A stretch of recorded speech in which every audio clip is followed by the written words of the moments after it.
ఏపీలో ప్రభుత్వం మారింది.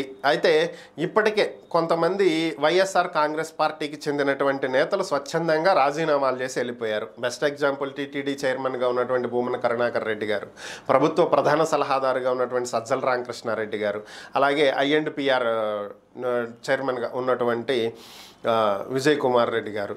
సో ఇలా చాలామంది, అలా సజ్జల రామకృష్ణారెడ్డి గారు రాజీనామా చేసిన రోజు దాదాపు 20 మంది సలహాదారులు రాజీనామా చేయటం జరిగింది.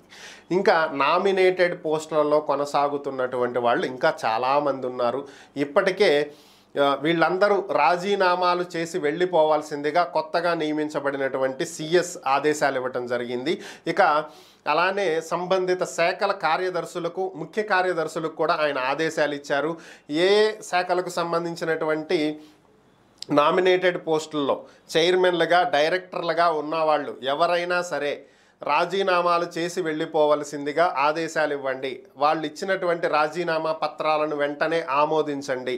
ఆ సంబంధిత శాఖల హెచ్ఓడీలకు ఫైల్స్ బయటకు పోకుండా తాళాలు వేసి ఉంచండి అని చెప్పి ఆయన ఇప్పటికే ఆదేశాలు ఇచ్చేయటం జరిగింది. అయితే ఇప్పటికి కూడా కొంతమంది వైఎస్ఆర్ కాంగ్రెస్ పార్టీ నేతలు ఇది రాజ్యాంగబద్ధంగా మాకు వచ్చినటువంటి పదవి, మేమెందుకు రాజీనామా చేసి వెళ్ళాలి, మేము కొనసాగుతాం అని చెప్పి మాట్లాడుతున్నారు అనేది ఒక వర్షన్.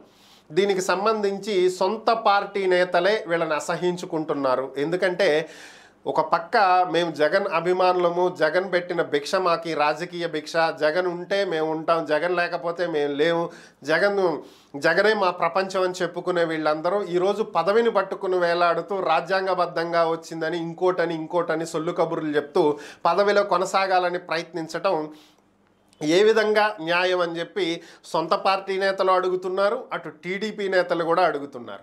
మేము పక్క వైసీపీ అభిమానులము, కోస్తే మాకు బులుగు రక్తం పచ్చ రక్తం వస్తుందని చెప్పుకునే మీరు, జగన్ అంటే చచ్చిపోతామని చెప్పే మీరు పదవులను పట్టుకుని వెళ్ళటానికి సిగ్గులేదా అని అడుగుతున్నటువంటి పరిస్థితి. అసలు వాళ్ళతో చెప్పించుకోవాల్సిన అవసరం ఏముంది? మన పార్టీ లేదు, మన పరిస్థితి తారుమారయ్యింది, మన అధికారంలో లేవు, ఇవి అధికారంలో ఉన్నప్పుడు తెచ్చుకున్నటువంటి నామినేటెడ్ పోస్టులు కదా, వదిలేసి వెళ్ళిపోతే ఏమైంది? రేపు అధికారంలోకి వచ్చినప్పుడు మళ్ళీ అయ్యే వస్తాయి. ఇది రాజ్యాంగబద్ధంగా వచ్చింది, చట్టబద్ధంగా వచ్చింది అని చెప్పి మూర్ఖత్వపు వాదనలు చేయడం అనేది అధికార దాహాన్ని సూచించేటువంటి అంశం. మరి ఇప్పటికైనా సరే మెడపట్టి గెంటించుకునే పరిస్థితి తెచ్చుకోకుండా గౌరవప్రదంగా రాజీనామాలు సమర్పించి వచ్చేసేస్తే బాగుంటుంది అని వైసీపీకి చెందినటువంటి కొంతమంది సొంత పార్టీ నేతలే సలహాలు ఇస్తున్నటువంటి పరిస్థితి.